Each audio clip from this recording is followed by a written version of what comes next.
Hey guys, এই ভিডিওতে হচ্ছে ফেসবুকের আর্নিং হোল্ডস এই প্রবলেমটার সমাধান দেখাবো। এটা আসলে মূলত কি, তো সেটার জন্য হচ্ছে আমি ফেসবুকের ড্যাশবোর্ডে চলে গেলাম প্রফেশনাল, দেন হোমে এসে নিচে স্ক্রল করলাম, করে পে আউটসে চলে আসব। এই পে আউটস থেকে দেখাইতে হয়। তো পে আউটসে চলে আসার পরে লেখা আসছে যে your earnings are on hold. এটা কি নিচের লাইনটা পড়ি একবারে, your earnings will be on hold until November 24, 2024। তার মানে আমি যখন হচ্ছে পে আউট অ্যাকাউন্টটা সেট করছি, তো সেট করার পর আমার যদি এই মাসে কোনো টাকা আর্ন হইতো, তো এটা তো আমি পেমেন্ট পাইতাম 21 তারিখের পর। কিন্তু আমি এমন কোনো দিন হচ্ছে পে আউটটা সেট করছি যেই জন্য হচ্ছে এই মাসের পেমেন্টটা আমি এই মাসে পাবো না, পরের মাসে পাবো।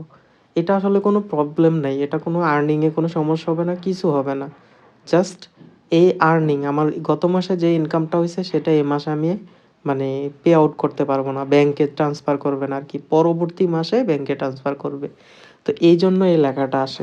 কিন্তু দেখবেন হচ্ছে যখন 1 মাস 2 মাস চলে গেছে তখন আর এই ইউর আর্নিংস আর হোল্ড এই লেখাটা থাকবে না।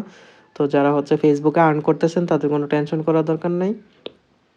এই যে নিচে লেখা আছে যেমন মিনিমাম $25 হলে এখন হচ্ছে মান্থলি পেমেন্ট করা যায়, ব্যাংকে ট্রান্সফার করা যায়, কোনো সমস্যা নেই। তো এই ডিটেলস পুরোটা পরে বুঝতে পারবেন, আমি পড়লাম না, বাট সমস্যাটা এটাই। এটা কোনো পেজের জন্য কোনো ক্ষতি নাই, কোনো কিছু নাই, আর্নিং এর জন্য কোনো সমস্যা নেই। জাস্ট এই মাসের পেমেন্টটা হচ্ছে হোল্ড করে ধরে রাখছে। এই মাসের টাকাটা যে পাবেন না এমন না, পাবেন নেক্সট মান্থে, আগামী মাসে এই টাকাটা সহ এই টাকাটা পেমেন্ট করে দিব। ধন্যবাদ সবাইকে।